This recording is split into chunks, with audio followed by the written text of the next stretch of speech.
Bien. Ya comparto aquí, ¿verdad? De una vez para que empecemos. Ok. Bueno, Camilo, todo tuyo. Listo. Bueno, entonces, hola a todos. Gracias por conectarse a la charla de este mes. Pues yo soy como el coordinador del grupo encargado de este mes y pues tenemos el gustazo de tener a Claudia Solís Lemos con nosotros. Ella es originaria de Ciudad de México. Realizó un pregrado en Ciencias Actuariales y Matemáticas Aplicadas en el Instituto Tecnológico Autónomo de México. Posteriormente hizo una maestría en matemáticas y un doctorado en estadística en la Universidad de Wisconsin-Madison. Actualmente es profesor asistente en el Wisconsin Institute for Discovery y el Department of Plant Pathology en la Universidad de Wisconsin-Madison. Y pues ya, sin más preámbulos, Claudia, somos todos oídos. Muchas gracias, Camilo. Muchas gracias a los organizadores y bueno, todos los que están aquí escuchando mi plática. Muchas gracias nuevamente por la invitación. Y pues sí, bueno, gracias por la introducción también. Estoy aquí en la Universidad de Wisconsin-Madison ya bastantes años y estoy en el departamento de Plant Pathology, pero mi background, me van a disculpar si se me salen palabras en inglés, voy a tratar de que no, pero digamos que mis estudios son en estadística. Entonces mi plática en realidad se podría cambiar con qué está haciendo una estadística en el departamento de patología de plantas, porque claramente mi investigación no es en específico en las plantas, sino en los modelos estadísticos. Y pues hay dos formas, si la gente que ha colaborado, la investigación se vuelve cada vez más colaborativa, y pues los matemáticos y los biólogos vemos el mundo de forma muy distinta.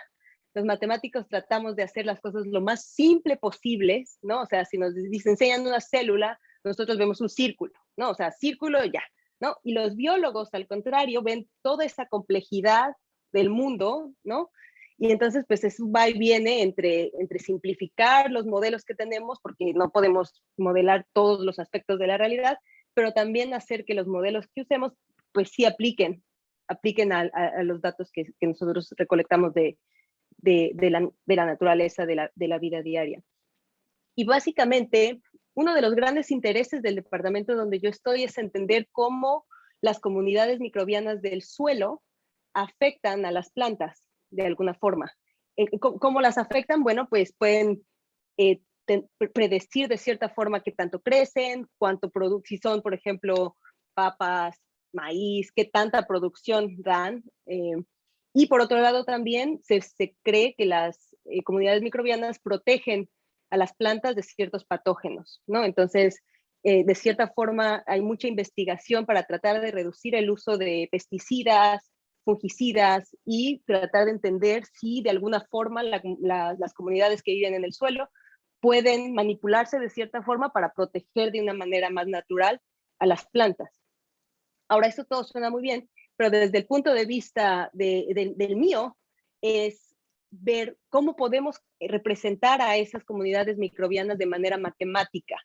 Generalmente usamos alguna especie de redes o de grafos para representar estas comunidades y después la siguiente pregunta que no voy a tocar en esta plática es si tenemos plantas que están saludables, plantas que están enfermas, ¿cómo comparamos las comunidades microbianas de estos dos grupos?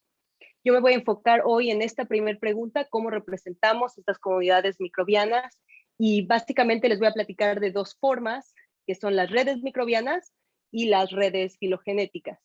Cuando Camilo recién me invitó a dar esta plática, yo pensé, bueno, ya he hablado demasiado de las redes filogenéticas, todo el tiempo estoy hablando de redes filogenéticas y voy a parecer un disco rayado. Entonces, por eso decidí meterle un poco de redes microbianas también, que es otro aspecto de la investigación que hago, y sobre todo en este grupo que, como es ICO-IVO, ¿no? Hay gente que hace ecología, hay gente que hace evolución, entonces pensé, bueno, seguro hay alguien también que le interesa lo de las comunidades y cómo las modelamos. Entonces, les voy a hablar un poquito de estas dos. Sí voy a hablar de las redes filogenéticas, obvio, pero voy a empezar muy brevemente platicándoles de esta otra área de investigación que también hago, que es las redes microbianas. A diferencia de las redes filogenéticas, estas redes, cada uno de los nodos representa una bacteria, por ejemplo, y dibujamos conexiones entre dos nodos si creemos que estas bacterias tienen algún tipo de interacción. Entonces, nosotros lo que queremos es, esta gráfica o este grafo representa las interacciones que existen en la comunidad de los microbios.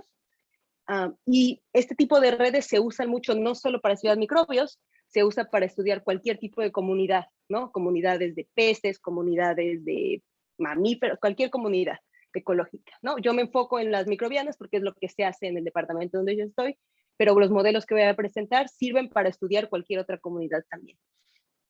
Y básicamente esta red de microbios, les repito, cada uno de estos nodos podemos pensar que es una especie o un taxón de algunas bacterias, y las ramas que los conectan representan alguna especie de interacción, ¿no? Entonces creemos que hay una interacción entre ellas. Y habrá otras que no tienen esta rama que los conecta, entonces no interactúan, se cree que no interactúan entre esas dos. El objetivo, nosotros queremos, a partir de la muestra de secuencias metagenómicas del suelo, queremos reconstruir esta gráfica, pero a la vez sabemos que estas interacciones no son estáticas. Cualquier otras fuerzas, ya sean del ambiente o ya sean de experimentos, van a tener un efecto en estas comunidades, en estas interacciones. Entonces, me dijo un aviso, no, sí me la siguen viendo las diapositivas, sí, ok, se sacó Zoom un letrero extraño, pero bueno, sigamos. Entonces, nosotros lo que queremos entender es cómo todos estos efectos, la humedad del suelo, el contenido químico, el calor, no sé, distintas fuerzas, o también presencia de pesticidas, presencia de fungicidas, ¿no? Todas estas fuerzas que afectan al suelo, queremos entender cómo afectan eventualmente a la comunidad, qué efecto tienen en la comunidad. Entonces, este es el primer paso en el que yo me voy a enfocar hoy, cómo le llamamos, estas fuerzas o estas variables tienen un efecto en la red, pero también la siguiente pregunta es, esta red, ¿cómo tiene un efecto en la planta? ¿No? Si nosotros modificamos lo que decía al principio, manipulamos esta red, podemos predecir de alguna forma qué efecto va a tener en la planta. A lo mejor la planta se enferma con más frecuencia o no se enferma con más frecuencia, ¿no? Este es el segundo nivel que también estamos trabajando en el laboratorio, pero no me voy a enfocar en eso en esta plática. Me voy a enfocar solo en cómo ciertas variables afectan o cambian la estructura de interacción entre los microbios. Para este modelo, es un modelo que mi alumno Yunji Shen creó.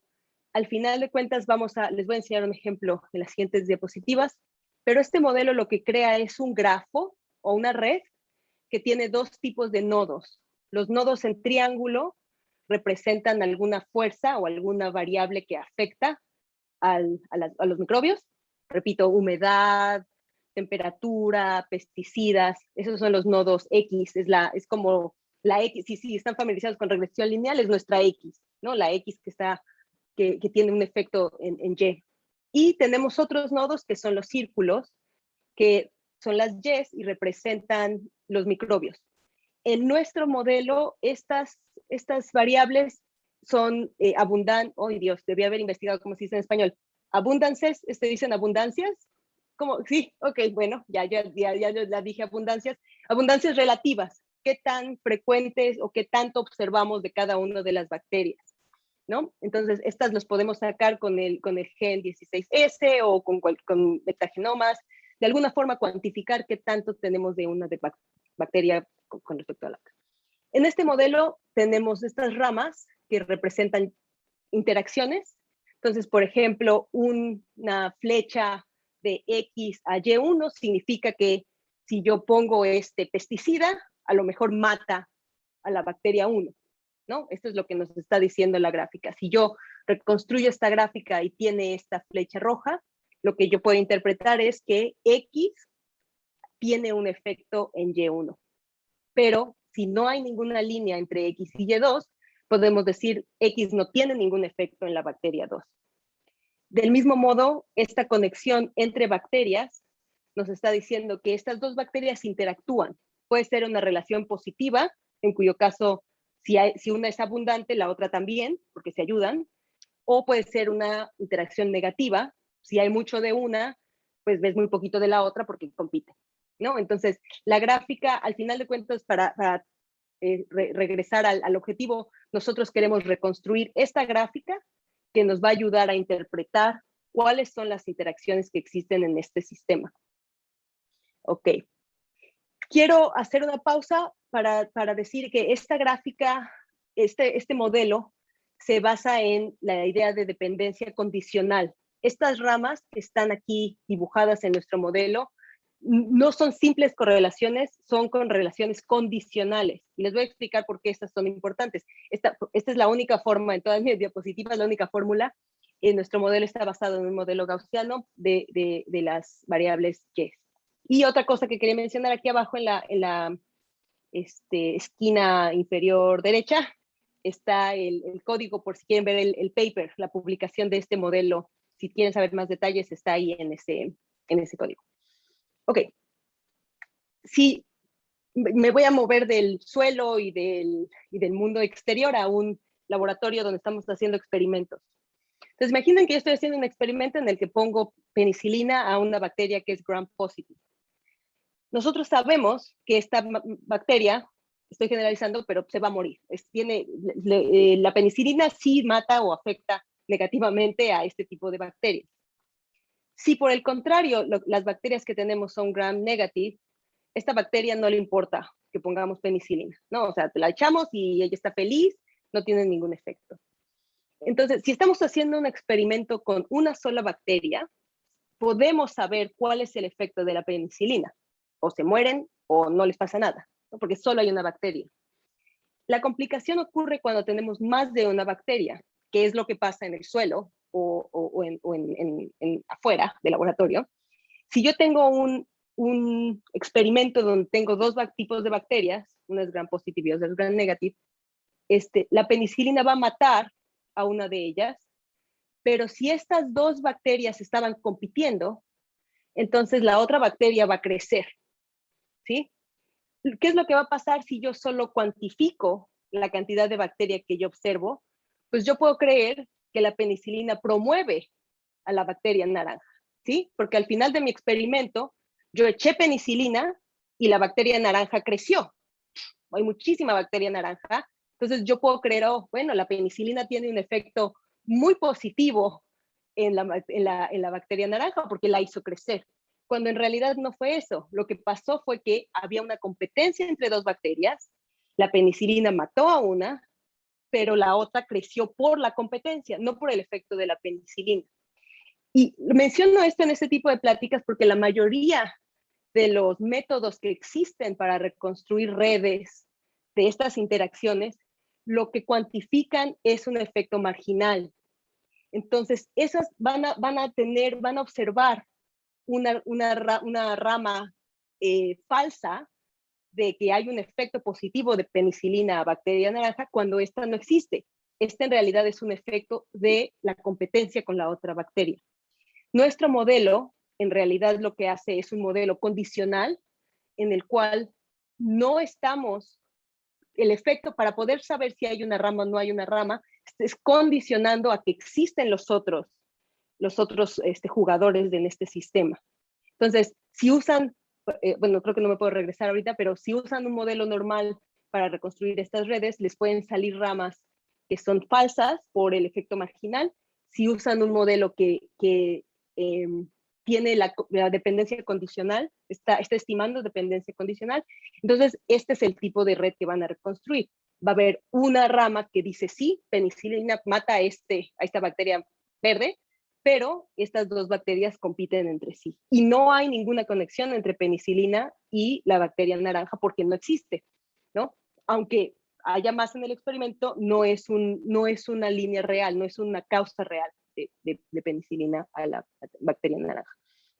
Entonces, la red que nosotros reconstruimos tiene ejes condicionales, es decir, cada vez que ponemos o no una de esas ramas es condicionando que existen los otros jugadores, se mantienen estáticos, y a la vez es una red que es muy esparsa, bueno, que no tiene muchas ramas, porque nosotros podemos pensar, en realidad el sistema es que la penicilina mata a una de las bacterias que compite con otra, compite, pero no todo el mundo está compitiendo con todo el mundo. Entonces, no esperamos ver una red muy densa, esperamos ver una red donde hay menos ramas o flechas acomodadas. Entonces, estas dos características las tiene nuestro modelo, y si hay información de otros experimentos que se quiere incorporar en el modelo, nuestro modelo, como es bayesiano, permite la incorporación de este otro conocimiento. Entonces, para ponerles un ejemplo, usamos nuestro modelo en una muestra de microbioma de suelo que tiene 120 muestras, y las muestras, como les repito, están codificadas en estos nodos redondos. Estas son las bacterias, y los nodos triángulo son otras variables: nitrógeno, qué tanta humedad hay ahí, qué tipo de planta se siembra, fertilizante, ¿no? Entonces son otras cosas que se cuantificaron del suelo. Y nuestro modelo lo que está reconstruyendo son estas conexiones entre bacterias o variables con bacterias. Y aquí les pongo las dos imágenes, la condicional, que es la que nuestro modelo saca, y la marginal, que es la que la mayoría de los otros métodos de redes les darían. Si se fijan, en la red condicional, la mayoría de las conexiones están entre bacterias, es decir, entre nodos círculos, ¿no? Si se fijan, no hay muchas. Y una cosa que no mencioné, perdón, el color representa si es positiva o negativa, y ya olvidé cuál es cuál. Creo que rojo es positiva, pero lo puedo verificar en el paper si a alguien le interesa ver. Positiva o negativa dependiendo del color, y qué tan ancho es la línea, es qué tan fuerte es esa conexión, esa interacción. Entonces, si se fijan en la gráfica de la izquierda, la condicional, la mayoría de las conexiones grandes, digamos, las líneas más gruesas, corresponden a interacciones entre nodos, entonces, entre bacterias. Y casi no hay conexiones gordas, gruesas, con las variables, con las condiciones del suelo. Casi no hay. Lo que significa que esta comunidad es muy estable a distintas condiciones atmosféricas, distinta cantidad de nitrógeno, humedad, fertilizante. Esta comunidad es muy estable porque casi no está afectada por estas bacterias, porque no existe esa conexión con ellas. Pero si ustedes reconstruyen la red marginal, van a ver que hay una gran conexión. Es una interpretación totalmente distinta. La mayoría de las conexiones pasan por esta agricultura, que es el tipo de cultivo que se tiene, y estas son las conexiones más importantes. En realidad, esta marginal, nosotros hablamos con del paper original y con las personas que recompilaron estas muestras. En realidad, ellos esperaban otro resultado, la condicional, que estas comunidades fueran bastante estables a la presencia de los cambios atmosféricos, pero la red marginal no está dando esta interpretación, precisamente porque los ejes son construidos de otra manera. Entonces, este mismo estudio lo pueden encontrar en el paper, y la otra cosa es que tenemos un paquete de R para hacer las cosas más fáciles, si alguien quiere correr estos modelos, los datos que tienen que tener son o abundancias relativas de sus bacterias y columnas. Es muy parecido, si han usado regresión, si han usado el paquete LM para regresión lineal en R, es la misma estructura. Si se fijan, aquí están las bacterias y tenemos aquí el tilde para poner primero la Y y luego todas las X's. Este ejemplo que les pongo aquí en realidad no es del suelo, este es de intestino. Son comunidades de microbios que viven en el intestino humano. Por eso ven las variables son otra cosa, BMI, edad, género, son otra cosa. Pero la fórmula es bastante sencilla, parecida a la de R, y tenemos un tutorial que pueden seguirlo a partir de este link. Entonces, y obviamente cualquier persona que tenga dudas, quiera usarlo, me dará mucho gusto si me escriben, me dará mucho gusto que la gente lo quiera usar. Y les repito, el tipo de datos es o abundancias relativas de sus microbios, o también puede ser, si por ejemplo, si no están estudiando microbios, si no están estudiando peces, ¿no? Comunidades de peces o comunidades y están contando, tienen el número de peces que se observa de cada una de las especies. Ese tipo de información también se puede usar, ese tipo de datos, ¿no? Ok. Entonces, este es el último paso antes. Entonces, quiero hacer una pausa a ver si hay preguntas. Algo que les quería pedir y se me olvidó es que no puedo ver el chat, entonces si ven alguna pregunta en el chat que me avisen. Pero esta es la primera parte que les quería platicar. Creo que me fui un poco rápido, pero díganme si tienen alguna duda o si sigo con la parte de filogenia y ya al final dejamos las preguntas, como ustedes prefieran.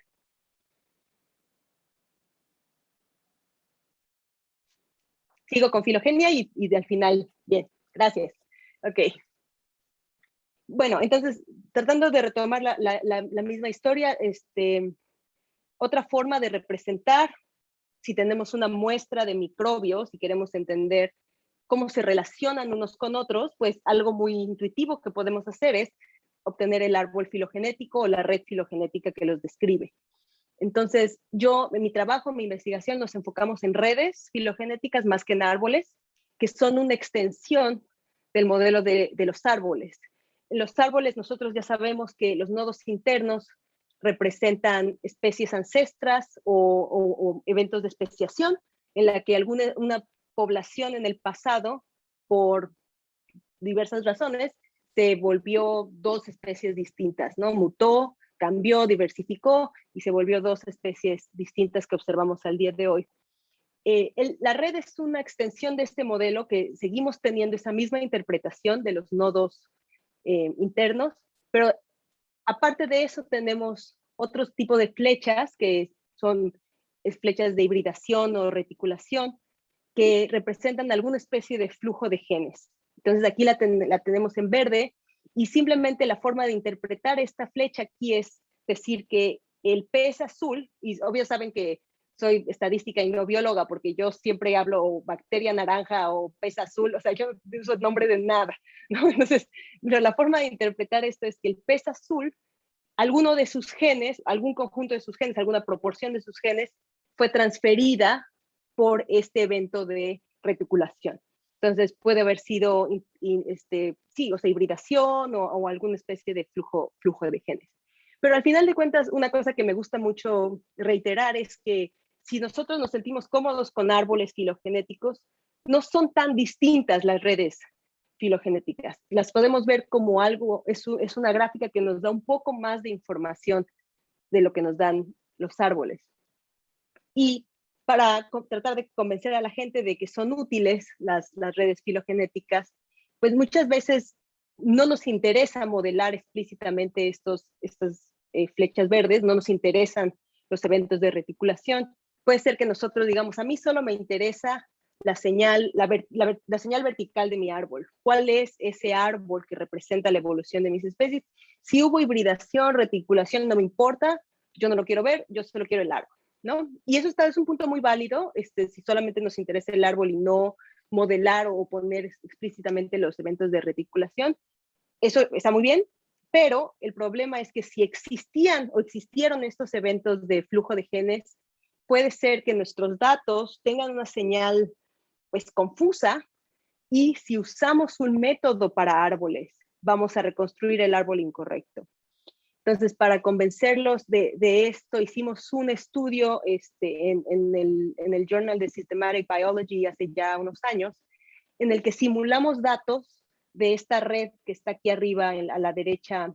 Es una red que nosotros fijamos la red, simulamos los datos sobre esa red, sabíamos que venían de esta red, y después pretendimos que no sabíamos que venían de una red y usamos un método de árboles. Investigamos tres tipos. Concatenación con RAxML, Astral o MJST, que son métodos de species tree, o árboles de especies, o métodos de coalescencia. Y bueno, concatenación no funcionó bien en ninguno de los casos, así que no lo voy a discutir ahorita. Me voy a enfocar en los dos métodos para árboles de especies. Y una cosa que olvidé decir es que nuestro modelo de la red tiene un nuevo parámetro gamma, aquí se ve en chiquito, representa la proporción de genes que se pasa por esa rama. Entonces, si gamma es 0.1, lo que estamos diciendo es que por esta rama, por este evento de reticulación, se transfirieron el 10% de los genes. Si esta gama es 0.5, por ejemplo, estamos diciendo que el 50% se pasó por esta rama y el otro 50% por la otra. Entonces es un híbrido perfecto, ¿no? O sea, una gama de 0.5 representa un híbrido, una hibridación perfecta. Una gama pequeña de 0.01, 0.1, bueno, hubo alguna especie de migración, hubo alguna especie de flujo de genes que no se fijó en el total de la población, solamente en un pequeño porcentaje. Entonces, esta gama nos está representando qué tan fuerte o qué tanto se fijó el porcentaje de los genes que pasaron por esta rama. Nosotros simulamos datos con dos valores de gamma, 0.1, aquí arriba en la fila de arriba, y 0.3 en la fila de abajo, y les digo, pretendimos que nuestros datos no venían de una red y usamos un método de árboles. Nosotros, en realidad, lo que queríamos es que estos métodos nos regresaran el árbol que está aquí, el árbol que, si ignoramos esta rama de flujo azul, está azul, pero se ve casi negra, si queremos que nos reconstruyan el árbol principal. Da la casualidad de que eso no pasó. Cuando gamma es 0.1, sí, Astral, NGST nos regresaban el árbol correcto la mayoría de las veces. Les voy a decir paso a paso qué tiene esta gráfica. En el eje X es el número de genes, desde 10 hasta 1000 genes, entonces estoy aumentando el tamaño de muestra. Y aquí en el Y estoy cuantificando el bootstrap, el valor bootstrap, con la idea de que del árbol verdadero. Entonces, si esta barra blanca lo que está haciendo es cuantificando el número de veces que reconstruimos el árbol correcto. Entonces, si la barra blanca es grande, eso está bien, porque el método reconstruye el árbol correcto la mayoría de las veces. Si se fijan, conforme aumenta mi tamaño de muestra o mi número de genes, esta barra blanca crece. Entonces, Astral, entre más y más datos acumules, más veces reconstruye el árbol correcto, entonces está haciendo lo que debe hacer, lo que esperamos de todos los métodos. Al aumentar la muestra, se vuelve cada vez más preciso. Lo mismo en JST, al aumentar más y más datos, como converge al árbol correcto con mayor probabilidad. Eso pasa solo cuando gamma es 0.1. Cuando gamma es 0.3, si se fijan, ya no está la barra blanca, ya se pasa el efecto opuesto. Cuando yo incremento mi tamaño de muestra, ya nunca reconstruyo el árbol correcto. Si fijan, esta barra blanca se va a 0. Al grado de si tengo 1000 genes, nunca reconstruye el árbol correcto. La historia que nos están diciendo estas simulaciones es que dependiendo de qué tan fuerte fue el evento de hibridación o de reticulación, si yo uso un método para árboles, puedo terminar reconstruyendo el árbol incorrecto. Y este árbol incorrecto va a tener un bootstrap muy alto, porque esta barra, la barra verde claro, es el árbol incorrecto que tiene casi 100% bootstrap. Entonces, este es el problema de este evento de reticulación. Crea unos datos confusos, una señal confusa en los datos que pues, confunde a los métodos de los árboles. Entonces, la historia con esta parte es, si creemos que hay estos eventos de flujo de genes de reticulación, nos conviene no usar un método para árboles, sino usar un método para redes. Aquí ya pusimos a competir a Phylonet. Phylonet es un método que reconstruye redes filogenéticas. Aquí ya estoy graficando otra cosa, que es la distancia Robinson-Fultz del árbol verdadero y el árbol estimado. Queremos que esta distancia sea 0.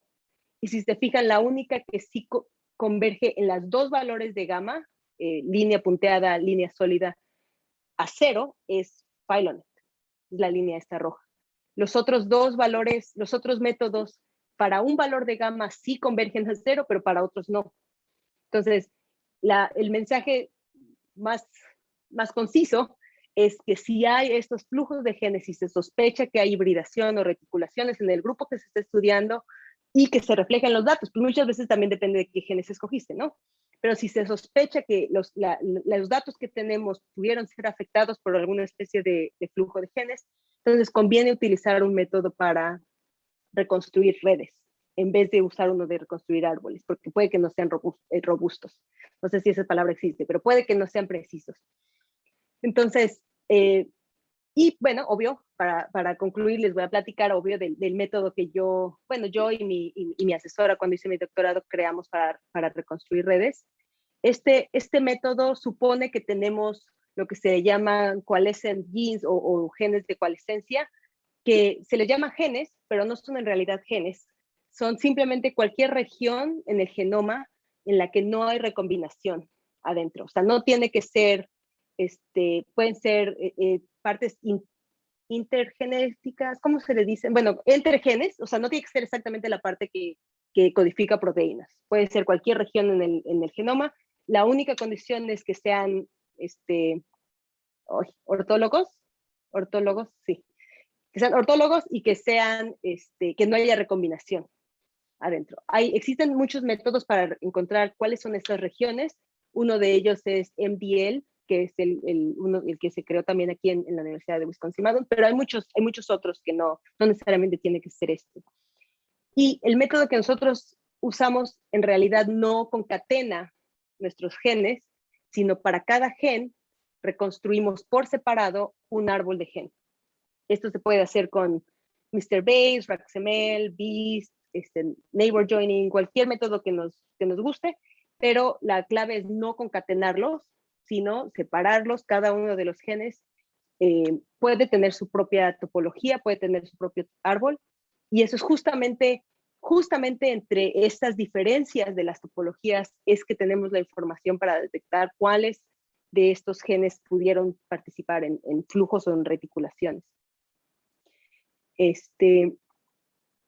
Al final de cuentas, nosotros pasamos de nuestros genes a nuestra muestra de árboles de genes en el primer paso, y después queremos pasar de los árboles de genes a la historia evolutiva de las especies, y estas puede ser o un árbol, para cuyo caso usamos un método de árboles como Astral, o puede ser una red, en cuyo caso usamos un método de redes como Philonet, que mencioné en la diapositiva anterior, o el método que nosotros creamos que se llama SNAC. Esta es una decisión que ustedes van a tener que tomar. Van a decir, ok, yo creo que la historia evolutiva está bien representada con un árbol, no hay flujo de genes, no hay reticulaciones, está perfecto, usando el método para árboles. Si creen que sí hubo estas hibridaciones, reticulaciones, entonces van a usar un método para redes. Pero esta es una decisión que se tiene que hacer independientemente del modelo o del método. Y pues para poder decidir, la verdad, existe una prueba de hipótesis que está implementada también en GitHub. Es una prueba de hipótesis creada también aquí en la Universidad de Wisconsin-Madison, que justo les permite preguntar eso. ¿Mi muestra de árboles de genes está bien explicada por un árbol o necesito un método de redes? Esa es la pregunta. Entonces, este método se llama TICR, T-I-C-R, y básicamente lo que hace es una hipótesis de si un árbol de especies es un buen fit para mi muestra o no. Esto está todo implementado, me parece que está en R, y al final de cuentas, este test lo que les va a sacar es si les conviene usar un método de árboles o si les conviene usar un método de redes. Entonces, antes de usar cualquier método, les conviene usar esta prueba de hipótesis para saber si les conviene usar un modelo de árboles o un modelo de redes. Ahora, una cosa importante es que incluso aunque este test les diga, no, el árbol está bien, árboles de especies está bien, no significa que no hubo hibridación en ese grupo o que no hubo flujo de genes. Lo único que significa es que tus datos no tienen la señal para detectar el flujo de genes. Entonces, pudo haber pasado la hibridación, pudo haber habido flujo de genes, pero las muestras o los datos que se recolectaron no tienen esa señal, no tienen la evidencia de flujo de genes. Entonces, si ustedes creen que sí había hibridación y que sí quieren detectar esos flujos, pues a lo mejor necesitan expandir su muestra, buscar otros marcadores, buscar otras especies, ¿no? O sea, manipular sus datos de alguna manera, ¿no? Y digamos que si ya la prueba de hipótesis anterior les dijo sí, de hecho su muestra necesita un método para redes, no para árboles, pues hay muchas opciones, como les mencionaba, bueno, no así muchísimas, hay más para árboles, obvio, pero hay un par de opciones para redes, ¿no? Está Filonet y Beast 2. Si ustedes ya están familiarizados con Beast, pues no les costaría mucho trabajo reconstruir redes con Beast. Y estos dos métodos ni siquiera necesitan estimar los árboles de genes. O sea, toman las secuencias directas, las meten en Beast o Filonet y les regresan una red. La desventaja es que son súper lentos. O sea, súper lentos y solo sirven para datos pequeños. O sea, 3, 4 especies, o sea, no más de 3 o 4. Es un problema muy restringido el tipo de datos que pueden analizar. El siguiente camino es ir de las secuencias, primero estimar árboles de genes y de los árboles de genes estimar la red. Este es el two-step approach o el método en 2 pasos. Y para el primer paso, como mencionaba, pueden usar Mr. Bayes, RaxML, PyML, muchas opciones. Y en el segundo paso, también pueden usar Filonet. Filonet tiene la opción de usar árboles de genes como datos, o pueden usar SNAC, que es el método que yo les voy a describir aquí. SNAC, la ventaja de SNAC es que es más rápido y permite analizar datos que tienen más especies. Tampoco crean que cientos de especies. Nosotros ahorita en SNAC, mientras Filonet solo puede analizar a máximo de 10, 12 especies, SNAC hemos reconstruido redes que tienen 40, 50 especies. Entonces, sí es mucho más, permite analizar datos más grandes comparados con Filonet, pero tampoco estamos en cientos o miles de especies, ¿no? Todavía no estamos ahí. O sea, el reconstruir redes todavía está un poco más lento y más atrasado, obvio, que reconstruir árboles que llevamos haciéndolo pues, décadas, ¿no? Pero SNAC es una buena opción si ustedes tienen datos grandes y si tienen un grupo grande para el cual quieren reconstruir la red de filogenética. Es un paquete en Julia, está todo en GitHub, está abierto al público y tenemos un tutorial en la página que los guía en todos los pasos desde sus secuencias, árboles de genes, red. Entonces, todos los pasos del proceso están descritos en el tutorial. Y otras cosas que nos gustan de SNAC comparadas con Filonet o con Beast, es que SNAC usa árboles sin raíz como input. Entonces no necesita, los otros métodos Beast, Filonet necesitan la raíz, lo cual puede ser fácil o difícil dependiendo de quiénes están en esa muestra. También los árboles de genes no tienen longitud de ramas. Entonces, no tenemos ningunos supuestos en cuanto a molecular clock o a la tasa de mutación. No hay ninguno de esos supuestos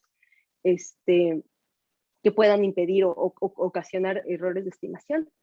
Y la otra cosa es que generalmente cuando se hace estos pasos de primero reconstruir árboles de genes y después una red, generalmente este segundo paso supone que los árboles de genes fueron reconstruidos sin error. No, son perfectos, no tienen error. Y pues obvio sabemos que eso no es cierto. Este paso de estimar de secuencias a árboles de genes, pues obvio tienen errores, ¿no? Entonces en SNAC lo que hacemos es que no usamos los árboles de genes como input, suponiendo que son reconstruidos sin error o que están perfectos. En realidad, en vez de usar las topologías directas, lo que hacemos es calcular algo que se llaman concordance factors. La verdad creo que nadie nunca ha dicho esto en español. Factores de concordancia, me imagino que es la forma de decirlo. Entonces, calculamos estos factores de concordancia y que son números que calculamos a partir de los árboles de genes. Si alguien tiene, me voy a saltar el cálculo de esos factores de concordancia, pero si alguien tiene interés de saber, me dará gusto platicar al final o en otra plática después, uno a uno. Para terminar, les quería enseñar o convencerlos que sí, SNAC es mucho más rápido que Filonet. Aquí tenemos 4 gráficas. Arriba les menciono el tamaño de la red que estamos reconstruyendo. N6 solo tiene 6 especies. H1 es solo un evento de hibridación, una de esas ramas de flujo de genes. Esta es la más chiquita. Pues Filonet, SNAC, muy parecido. La más grande que pudimos correr para estas investigaciones es de apenas 15 especies y 3 eventos de hibridación. Ya no pudimos correr Phylonet aquí. Esto solo se corrió en SNAC. Y pues tampoco crean que corre en segundos. O sea, esto se tardó 50 horas, ¿no? en reconstruir esta red. Ahora, Phylonet, el más grande que pudimos correr fue 10 especies, 2 eventos de hibridación y 100 genes. Eso fue lo más. Se tardó casi 200 horas. Una cosa que es importante destacar es que SNAC casi no incrementa el tiempo de correr cuando incrementan el número de genes. Entonces, si se fijan, es casi lo mismo si tienen 10 genes o 3000 genes. Esa es una característica de SNAC que no tienen los otros métodos. Vean, la línea de Phylonet, si incrementa el más número de genes, incrementa también el tiempo para correrlo. La razón es, les repito, porque no estamos usando los árboles de genes, sino estamos calculando estos factores de concordancia, que siempre es el mismo número, sin importar cuántos genes hay. Entonces, por eso esta línea casi no crece cuando tenemos más genes. Lo que hace más complicada esta estimación con SNAC es cuando incrementamos o número de especies o número de eventos de hibridación, que esto es un parámetro que nosotros tenemos que escoger, pero sí, hay algunas reglas que les puedo mencionar al final, y hay algunos métodos también. Y pues ya para concluir les enseño esta gráfica de, reconstruimos la red filogenética para un grupo de peces de México. No se escogieron porque yo sea de México, sino se escogieron porque mi asesora Cecilia, ella colaboraba con este grupo. Estamos hablando de 24 especies, nunca se hubiera podido correr con Phylonet, y un poco más de 1000 genes, ¿no? Entonces, otra cosa que es importante en SNAC es que nos da valores bootstrap para todas las ramas. Si no está ningún número, es que es 100%. Los negros corresponden a ramas que no son de hibridación, las ramas estándar del árbol. En 97 pues, está bastante alto, pero aquí 13-14 es bastante bajo, valor bootstrap 13-14. Lo que se sospecha es que hay algo raro en este clado, o tienen problemas de falta de datos, o puede ser que haya otro evento de hibridación aquí que no pudimos detectar con nuestro método. Los eventos de flujo de genes, está esta flecha verde que tiene 100% valor bootstrap y una gama estimada de 0.17, lo que significa que el 17% de genes fue transferido por esta rama. Y el otro evento que estimamos es el naranja. Puse 2 opciones porque en las redes bootstrap que reconstruimos, en el 75% de las veces el flujo de gen iba de aquí arriba, donde está el 75, hacia Nezahualcóyotl. Y el 20% de los bootstrap iba como de más abajito, ¿no? Del ancestro de Nigrenis multilineatus hacia Nezahualcóyotl. Entonces, pareciera que este flujo de genes, parece que estamos como muy, muy seguros de que Nezahualcóyotl es el receptor de alguna especie de flujo de gen. Lo que no sabemos es de dónde se originó, ¿no? O sea, tenemos cierta incertidumbre de dónde se originó este flujo de gen, y a lo mejor, al igual que los politomis en los árboles, pues se necesitan más datos para poder saber con mayor certeza de dónde se originó este evento. ¿No? Ay, yo creí que esto ya no lo había incluido, perdón. Ya dije 1000 veces para concluir y desde la mitad de la plática. Les quería platicar súper rápido para que también sepan que existen en nuestro paquete de Julia, en PhyloNetworks, tenemos modelos para estudio de evolución de caracteres morfológicos. Entonces, todo lo que podemos hacer con árboles, reconstrucción de estados ancestrales, regresión filogenética, cálculo de señal filogenética, idéntico que lo hacemos con árboles, todo está implementado y se puede hacer también con redes. Entonces, en este ejemplo que les enseño para los peces, teníamos 2 caracteres morfológicos. Teníamos el índice de la espada. Es que no les platiqué, ven ya por las prisas. Aquí los peces, hay 2 tipos de peces, los que tienen espada en la cola y los que no tienen. Entonces, este sword index o el índice de la espada es la longitud de la cola con respecto a la longitud del pez. Ese es uno de los caracteres que tenían registrados. Y el otro, la preferencia de las hembras. Se hacían experimentos para ver si una hembra prefería a distintos machos con distintos tipos de espada en la cola. Entonces se cuantificaba cuántas veces la hembra prefería a un macho con respecto a otro macho. Y pues lo que hicimos con nuestros paquetes es reconstruir el estado ancestral cuando se tienen dos tipos, unos tienen espada en la cola, otros no, pues la pregunta es ¿qué tenía el ancestro? ¿No? O sea, si tienes este clado donde hay algunos con espada, otros sin espada, pues la pregunta es en la raíz, ¿qué había ahí? ¿No? ¿Qué pasaba en la raíz? Nosotros con nuestro método reconstruimos que el ancestro era probable que tenía espada, ¿no? Lo cual nos permite interpretar que algunos de estos pues la perdieron la espada en el camino. Y al parecer esto, nosotros no somos los expertos en peces, pero al parecer esto estaba de acuerdo al menos con lo que habían investigado este grupo antes. No, yo no sé si eso tiene sentido o no, pero eso es lo que sacó el método. Y la otra cosa que pudimos hacer con la regresión filogenética es entender si había alguna asociación entre las hembras que prefieran machos que tienen esta espada y el hecho de que la espada existe. Y pues sí encontramos una asociación positiva entre estos dos caracteres, pero no fue significativa en nuestros modelos, ¿no? O sea, el p-value era de 0.10, pero bueno, sí existía esta correlación positiva entre los dos. Y bueno, todo lo que les platiqué está implementado en este paquete Julia Philo Networks. Tenemos un tutorial, incluida la parte de evolución de caracteres, también está ahí. Y tenemos un Google grupo para, si tienen preguntas, pueden escribir ahí.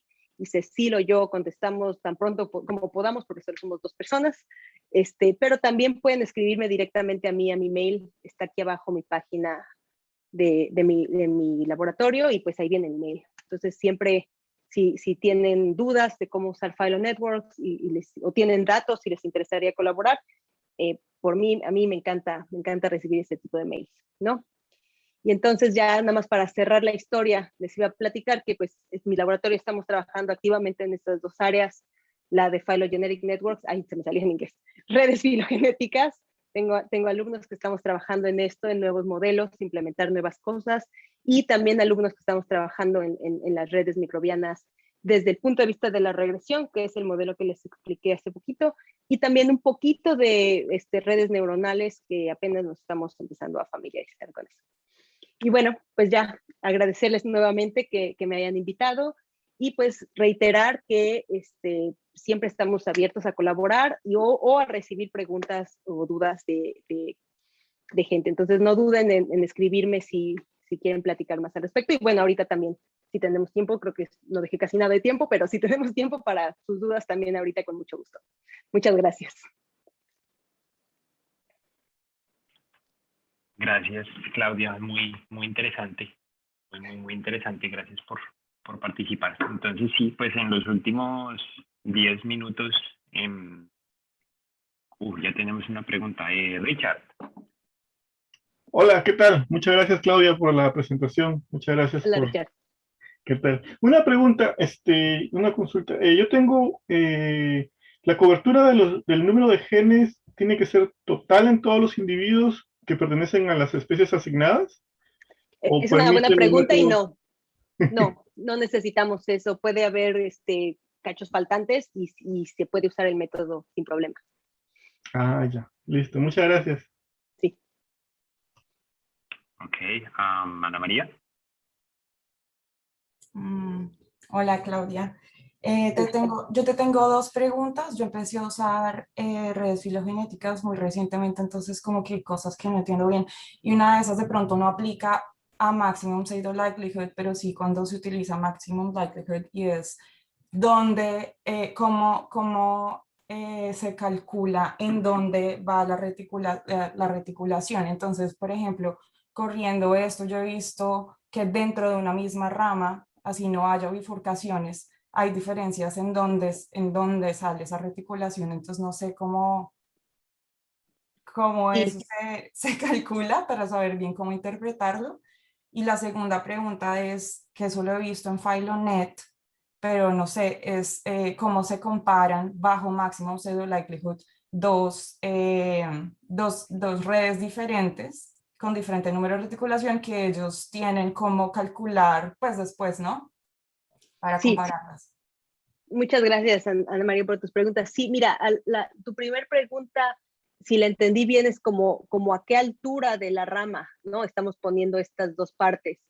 Y de eso depende de dos cosas. La mayoría de los Filonet y Snack te van a regresar una red cuyas ramas están estimadas en unidades de coalescencia, no en tiempo, ¿no? Entonces, la primera cosa es que pues te va a regresar algo, pero no, esas ramas no están en tiempo. Si queremos las ramas en tiempo, igual que en los árboles, pues tenemos que calibrar la red, ¿no? Entonces, muchas veces estos métodos en realidad no son muy, no se fijan mucho dónde lo están pegando de las dos ramas, precisamente porque dicen, ya después lo calibrarán, ¿no? O sea, yo solamente se preocupan por entre qué ramas están existiendo, no tanto a qué altura de la rama, porque se espera que si ese tiempo tiene quieres que tenga significado, tú vas a hacer otro paso de recalibración.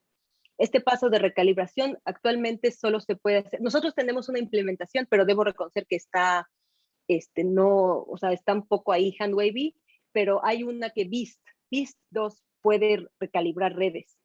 Entonces, si lo que a ti te interesa es ese tiempo, entonces yo estimaría la red con Filonet, con Snack, y no preocuparte mucho por dónde las pusieron, pero sí hacer el paso de recalibración, que es el que te va a dar las ramas con más significado. Y sí, contestó eso tu primer pregunta, ok. Y la segunda pregunta es, sí tienes razón, Filonet ahorita te permite comparar el likelihood de dos, o la verosimilitud de dos redes distintas.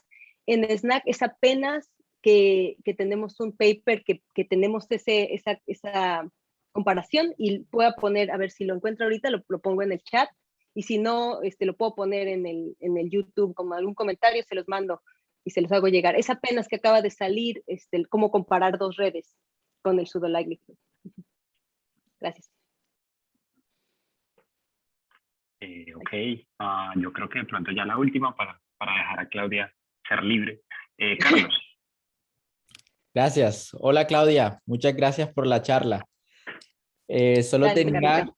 curiosidad de saber si están en tu equipo haciendo trabajo para relajar la asunción de la red nivel 1 en Snack.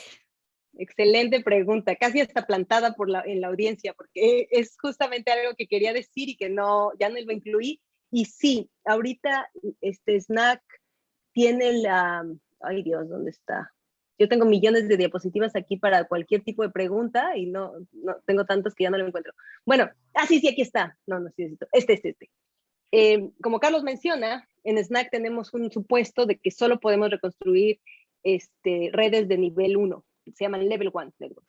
Eso significa que los eventos de reticulación no se intersectan, están separados en la red. Esta red que tiene dos pegados, eso no lo podemos reconstruir.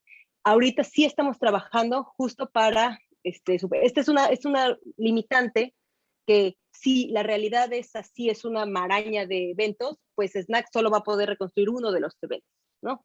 No todos. Y sí, para contestar, te contesté con una respuesta muy larga, pero la respuesta corta es sí, estamos trabajando para poder extenderlo a nivel 2 y otro tipo de redes más complejas. Excelente, muchas gracias. Sí. Buenísimo para las bacterias. Exacto, sí, exacto, es justamente lo que queremos. Bacterias ahorita, pues no, o sea, encontramos muy poquitos, pero pues no tantos como queremos, pero sí. Ok, hay una última pregunta en el chat. A ver. Andrés escribió: hola Claudia, súper interesante todo. Tengo solo una curiosidad. Vi que está más enfocado a resolver los conflictos de los árboles de genes causados por introgresión. Pero ¿cómo hacer para saber si es realmente introgresión o ILS? Porque ambos factores generan el mismo conflicto en reconstrucciones filogenéticas. Sí, muy buen punto, y muchas gracias también, Andrés. Es un punto que me hubiera gustado más enfatizarlo.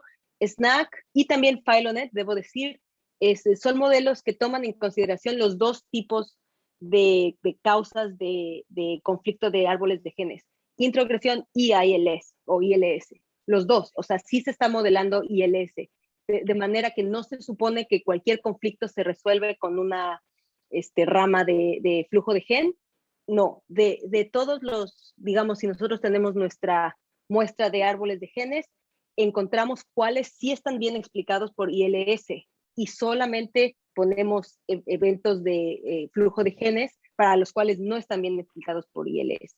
Pero los dos tipos de eventos están, los estamos considerados adentro del modelo. Sí, gracias. Ok, veo que ya no hay más, entonces si quiere Luis ya cierre el evento. Bueno, muchas gracias, de verdad, Claudia. Excelente, muy, muy interesante. Y para nosotros que somos los que somos ecólogos o hacemos otras cosas, yo entendí. Así que fue muy bueno. Muchas gracias. Muchas Qué gracias. bueno, muchas gracias. No, muchas gracias nuevamente por la invitación y por oportunidades de hablar en nuestro idioma. Siempre se aprecian. Gracias. A la orden Gracias. siempre. Cuídense, que tengan buen día. Hasta luego, Chao, muchas Claudia. gracias Gracias por nuevamente. todo. Chao.